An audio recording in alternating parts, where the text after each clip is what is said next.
Hey there. So if you ever have to change your brakes on a Rivian, I'm going to give you a pro tip. The very first thing I did when I got the Rivian about 3 years ago was, before I even had the Rivian, ordered a set of these jack pucks. You'll need them. As you may know, put it in a little special location for it. Next thing, if you don't want to scuff up your rims, make sure you get a 22 millimeter socket that is safe for taking the lug nuts off without scratching your rims. This has been working out pretty well for me. Once you got your tire jacked up, let's go ahead and put it in car wash mode. Now, car wash mode is going to release the parking brake. All right, I'll turn it on.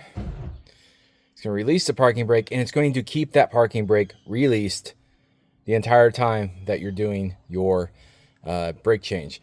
If you try to go to service mode and release parking brake, I think it times out on you after 10 or 15 minutes. Times out, and it will compress the parking brake on you while you have the brakes out, which is, I learned from a hard lesson. And then you have to actually get a 9-volt to decompress it, and then that's just a whole nother job that you don't want to get into.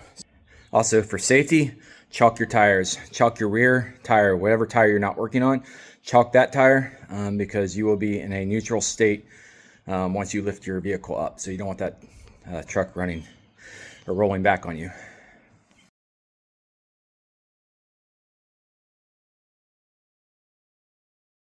Calipers are decompressed for the brakes.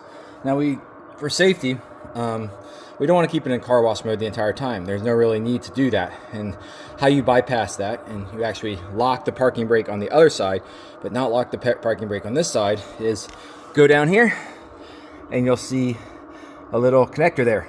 Disconnect that, and then your Rivian is no longer talking to this parking brake engage, the electronic parking brake engagement, telling it to engage. So that'll keep it permanently disengaged until you connect it again.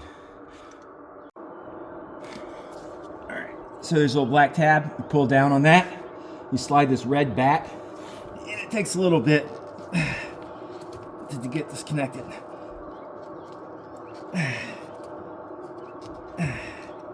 You really have to kind of, there we go. Just make sure it's disengaged. It's kind of tricky, honestly. If you have trouble getting that off, I suggest getting a screwdriver or something. Here's an ice skate tightener thing. I thought this might work. I did this on the other side. It was a hassle. So let's just kind of pry it off there if we can. All right, there you go. It's been on there for 130,000 miles, so it's not going to come off easily. It likes it. I can see it kind of loosening up. Just kind of have to pull that down as you push this thing off. It'll be worth it, because you do not want your caliper. There you go. So it's just a connection there. When we get done, we'll connect it back. But that disconnects all the electronic communication to this motor to re-engage. All right. Car wash mode off. And did you hear the parking brake engage? Yep. Or the one in the back on the right side did it. The one that I disconnected did not, because it had no communication. That's the pro tip. And we'll continue on. I'm going to do the pads and the rotor today. First thing, you'll need a 9/16 ratchet to remove the top.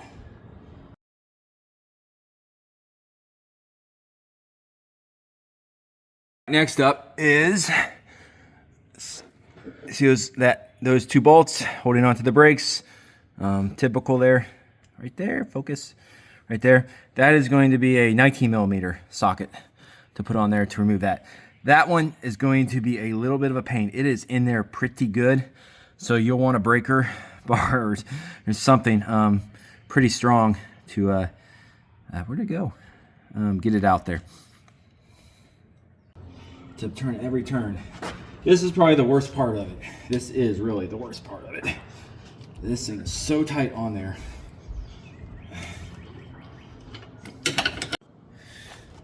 All right, I got it loose, and this by no means a simple task. Gotta give it muscle. Be careful with your brake fluid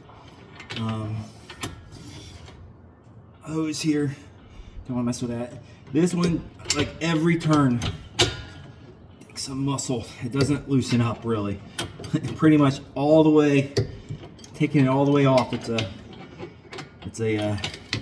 little bit valve. But once you get it broken from the seal it may have, then I can switch over to my normal.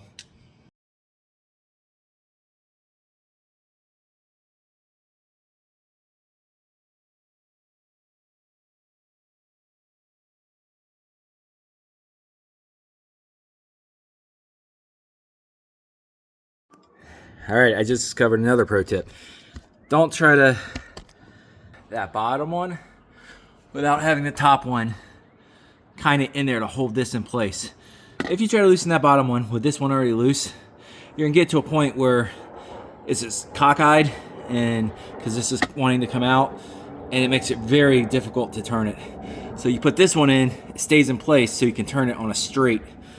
Turn it while it's straight, not while this thing is hanging or cockeyed, which just makes it a whole lot harder. So I'm gonna put this one back in on the top, just enough to hold it in there so I can loosen and take the bottom one out. Now I'm telling you, this is the worst part. You get past these two guys, and the rest is home stretch. I mean, it's pretty self-explanatory on what to do. These guys fight you every step of the way. You see, I got my breaker bar out here. And I have to use it every turn because it's just too much, too strong with the little ratchet that I got. Tricky. All right, come on. Yank it off there. Be careful. There we go. All right. I don't want that hanging there. Let me get this. Oh, there we go. Got this guy off. Okay. Next up, you want to get yourself a T47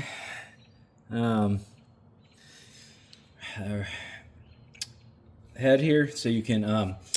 There's a screw on here that takes that in order to get the rotor off. All right. So you want to get that loosened up, taken out. Just it's not very much torque to turn it, so you just kind of take that out there. And the rotor should come off, but I'm worried about the caliper there. I don't want that caliper to fall. While I was doing that, the rotor was already wanting to come off by itself. Off with the old rotor. Let's go get the new rotor.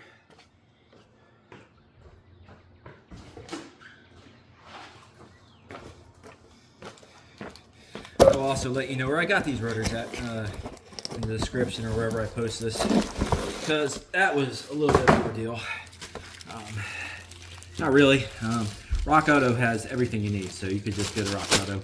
Oh man, my dirty hands. I should be wearing gloves on this, but my other gloves I ripped to shreds doing something, so. Alright, put the next rotor on. Oh, look how shiny that guy is. Alright, make sure that our little special nut is lined up, and there's the nut. First thing you do is just put that guy back on there so it holds it in place for you. Alright. It's supposed to hold it in place. Get it lined up perfect. There we go. Come on. Get started. There we go. Screw it, screw it, screw it. Alright, let you guys do the rest of the work.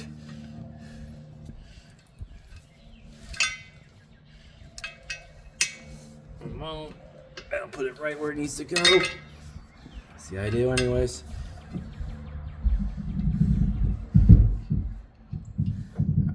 Alright, that's good.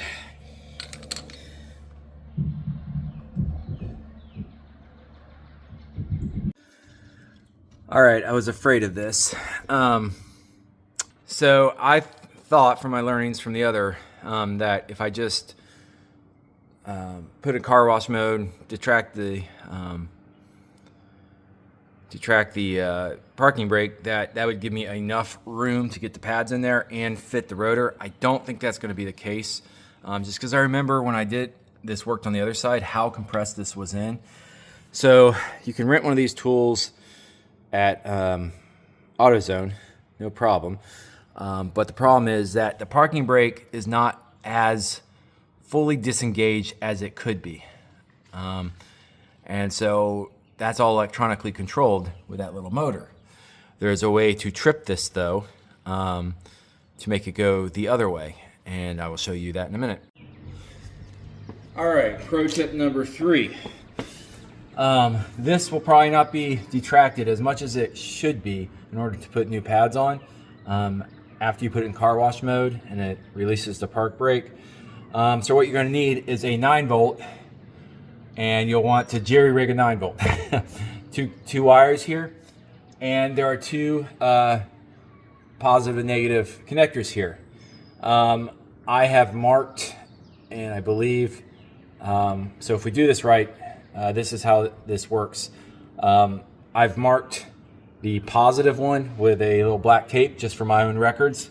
And in this case, if you have the caliper rotated this way, and this is the connector here, you'll want to put the positive on the top and the negative on the bottom, and that will detract. If you do the other way, it'll make it go it'll compress it, or it'll expand it. It'll expand it. So take this, put it in there, because you're not going to be able to use the tool until the little parking brake, there's a little screw in there that's a parking brake. It has to be all the way in before you can even use this tool. And in my case, before this video, I just did a little bit, and now I can already push it in even more. I got to a point where it's stopped right now. It's because I don't have it all the way. So you take the positive, or the positive terminal on the top of this, and then for me, you may have better connectors than me. I just kind of, hear that? That's unscrewing it. That's making it detract. I'm just gonna go, it takes a little bit. Doesn't hurt, just keep going all the way. It's not gonna do any harm. All right, let's see how well. Now, remember, I was at a stopping point. Now, I can turn it. Look at that. I can decompress it. You're never going to get that in unless you get that parking brake compressed. Now, this makes a lot more room for the calipers to open up for the new rotor that you put on, because now you've got a fatter rotor, you've got fatter pads, and they just need more room. Oh, this is beautiful. All right, I think I got it all the way, so we're gonna try that. Let's try that. Let's loosen this guy back up, take this off, rotate this guy back on. Boom. Hello. All right, we're in there. Good. All right, actually, it stayed. I need the other thing. All right, good. Tighten up the other one because I didn't tighten that one yet. All right, the moment of truth. Can we get this on with the caliper on there? This is my. All right. Where's our. Make sure we have this twisted. I had it twisted. So there we go. All right, let's put this guy back on here. Where are the nuts? Right there. All right. It was wide enough. The rest. One more little item, cleanup item.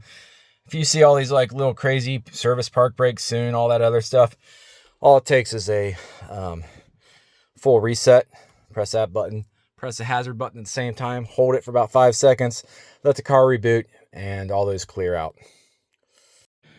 One final pro tip. It took me 3 years to figure out how to do this. And I finally actually stopped being lazy and kind of looked at it. How to put this thing back in. You got a little clip there.